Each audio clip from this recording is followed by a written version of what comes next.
নমস্কাৰ মই প্ৰণিতা চুটিয়া লৈ আহিছো ভাগিনী সকলৰ বাবে ভাল খবৰ মামাই কিছু সময় পূৰ্বে ভাগিনী সকলৰ বাবে ফেসবুক লাইভৰ জৰিয়তে এটা বিশেষ খবৰ দিছে যে নিযুত মইনা আঁচনিৰ যেটো ধন এই ধন তেওঁলোকে 1 অক্টোবৰৰ ভিতৰত লাভ কৰিব কিন্তু প্ৰপত্ৰ তেওঁলোকে কেতিয়া পূৰণ কৰিব কেনে ধৰণে প্ৰপত্ৰ পূৰণ কৰি তেওঁলোকে দিব এই সন্দৰ্ভতো তেওঁ উল্লেখ কৰিছে কিছু সময় পূৰ্বে মুখ্যমন্ত্ৰী ডক্টৰ হিমন্ত বিশ্ব শৰ্মাৰ ফেসবুক পোষ্ট আৰু ফেসবুক লাইভৰ জৰিয়তে ভাগিনী সকলৰ বাবে ভাল খবৰ দিছে মুখ্যমন্ত্ৰী গৰাকীয়ে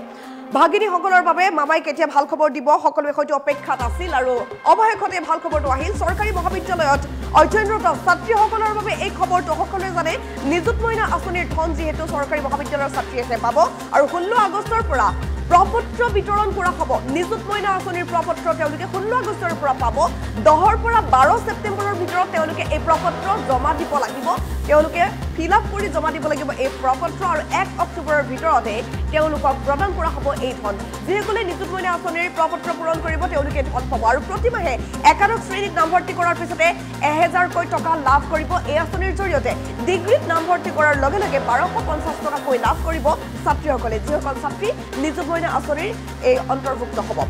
ইফালে স্নাতকোত্তৰ বা এমএত নামভৰ্তি কৰাৰ লগে লগে 2500 টকা কৈ তেওঁলোকে লাভ কৰিব মাহিলী প্ৰত্যেক মাহৰ 11 তাৰিখে ছাত্ৰী এই ধন পাব বুলি ঘোষণা কৰিছে অসমৰ মুখ্যমন্ত্ৰী ডক্টৰ হিমন্ত বিশ্ব শৰ্মাই তেওঁ উল্লেখ কৰিছে যে নিযুত মইনা আঁচনিৰ অধীনত ছাত্ৰীলৈ ৰাজ্য চৰকাৰে বিশেষ ধন আগবঢ়াব এই ধনৰ জৰিয়তে তেওঁলোকৰ যাতে পঢ়া শুনাত কোনো ধৰণৰ বাধা নহয় অৱশ্যে বিয়া হোৱা ছাত্ৰীয়ে এই আঁচনিৰ ধন লাভ নকৰে কাৰণ বিয়া হৈ যোৱাৰ পাছত স্বামীৰ দায়িত্ব থাকিব তেওঁৰ ওপৰত কিন্তু যিসকল ভাগিনীয়ে বৰ্তমান নিজৰ মাক দেউতাকৰ লগত পঢ়ি আছে আৰু তেওঁলোক আৰ্থিকভাৱে দুৰ্বল সেই প্ৰতিগৰাকী ছাত্ৰীয়ে এই সুবিধা পাব চৰকাৰী মহাবিদ্যালয়ত অধ্যয়নৰত ছাত্ৰীসকলৰ বাবে এই খবৰটো এটা ডাঙৰ খবৰ এটা ভাল খবৰ আমি জনাই আছো 16 আগষ্টৰ পৰা বিতৰণ কৰা হ'ব নিযুত মইনা আঁচনিৰ প্ৰপত্ৰ আৰু এই প্ৰপত্ৰ ভালদৰে পূৰণ কৰি তেওঁলোকে সাবমিট কৰিব লাগিব 10ৰ পৰা 12 ছেপ্টেম্বৰৰ ভিতৰত প্ৰপত্ৰ জমা দিব লাগিব বুলি উল্লেখ কৰিছে মুখ্যমন্ত্ৰী গৰাকীয়ে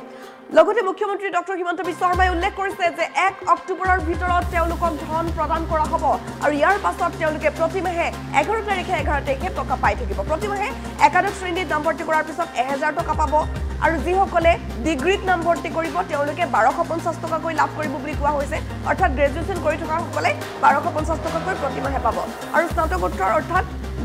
যিসকলে মাষ্টাৰ ডিগ্ৰী কৰিব এমএ হওক এমবিএ হওক যি কৰে তেওঁলোকে 2500 টকা কৈ তেওঁলোকে পাই থাকিব আৰু প্ৰত্যেক মাহৰ 11 তাৰিখে ছাত্ৰীয়ে এই ধন লাভ কৰিব সেই কথা উল্লেখ কৰিছে মুখ্যমন্ত্ৰী ডক্টৰ হিমন্ত বিশ্ব শৰ্মাই নিযুত মইনা আঁচনিৰ অধীনত ছাত্ৰীলৈ ধন আগবঢ়াব ৰাজ্য চৰকাৰে আৰু নিযুত মইনা আঁচনিৰ ধন অতি শীঘ্ৰেই দিয়া হ'ব বিয়া হোৱা ছাত্ৰী অৱশ্যে এই ধন লাভ নকৰে এই আঁচনিৰ জৰিয়তে সেই কথাও উল্লেখ কৰিছে মুখ্যমন্ত্ৰী গৰাকীয়ে ভাগিনী সকলৰ বাবে মামাই দিলে ভাল খবৰ কিছু সময় পূৰ্বে মুখ্যমন্ত্ৰী ডক্টৰ হিমন্ত বিশ্ব শৰ্মাই ফেসবুক লাইভৰ জৰিয়তে এই ভাল খবৰটো দিছে চৰকাৰী মহাবিদ্যালয়ত অধ্যয়ন কৰা প্ৰতিগৰাকী ছাত্ৰীৰ বাবে তেওঁ কি উল্লেখ কৰিছে এই মুহূৰ্তত শুনাব বিচাৰিম অহা 16 আগষ্টৰ পৰা আমি অসমৰ মহাবিদ্যালয় উচ্চতৰ মাধ্যমিক বিদ্যালয় আৰু বিশ্ববিদ্যালয়সমূহত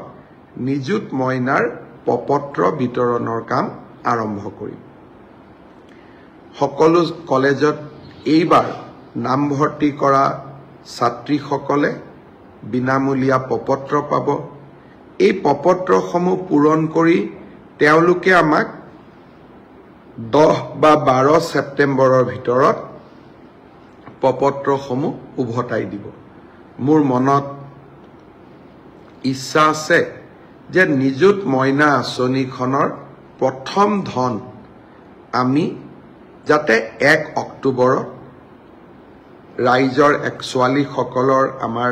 কন্যা সন্তানসকলৰ একাউণ্টলৈ আমি পঠাব পাৰোঁ অৱশ্যে আপোনালোকেও জানে যে নিযুত মইনা আঁচনিখন হ'ল চাইল্ড মেৰেজৰ বিপক্ষে লোৱা এখন আঁচনি অৰ্থাৎ জেণ্ডাৰ জাষ্টিছৰ কাৰণে লোৱা এখন আঁচনি সেই কাৰণে ডিগ্ৰী পৰ্যায়লৈকে যিসকল ছাত্ৰী কলেজত যায় কিন্তু তেওঁলোকৰ ইতিমধ্যে বিয়া হৈছে তেওঁলোকে আঁচনিখনৰ সুযোগ নাপাব অৰ্থাৎ পোষ্ট গ্ৰেজুৱেটত বিয়া হোৱা ছোৱালীও এই আঁচনিখনৰ সুবিধা পাব কিন্তু হায়াৰ ছেকেণ্ডাৰী আৰু ডিগ্ৰীত বিয়া নোহোৱা ছোৱালীৰ বাবেহে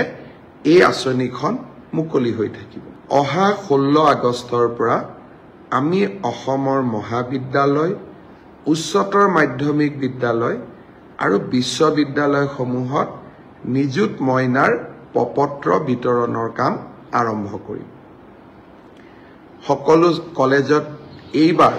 নামভৰ্তি কৰা ছাত্ৰীসকলে বিনামূলীয়া প্ৰপত্ৰ পাব।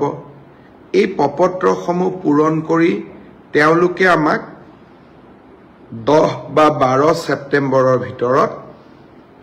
প্ৰপত্ৰসমূহ উভতাই দিব। মোৰ মনত ইচ্ছা আছে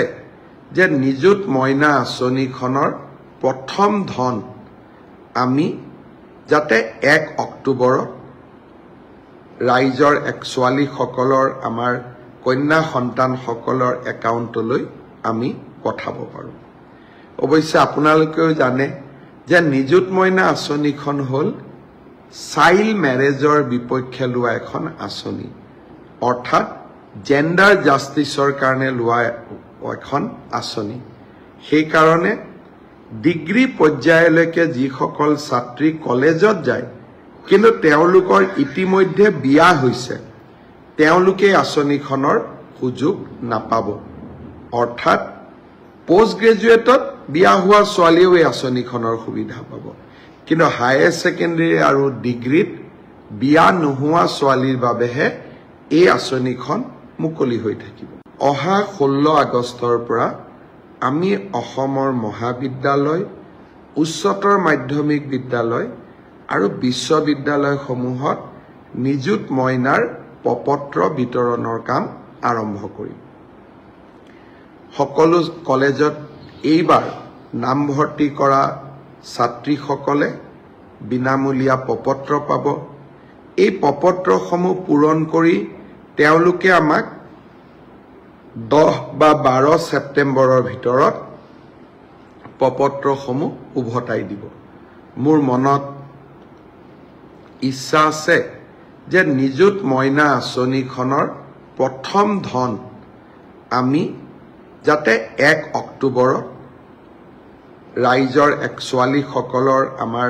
কন্যা সন্তানসকলৰ একাউণ্টলৈ আমি পঠাব পাৰোঁ। অৱশ্যে আপোনালোকেও জানে যে নিযুত মইনা আঁচনিখন হ'ল চাইল্ড মেৰেজৰ বিপক্ষে লোৱা এখন আঁচনি, অৰ্থাৎ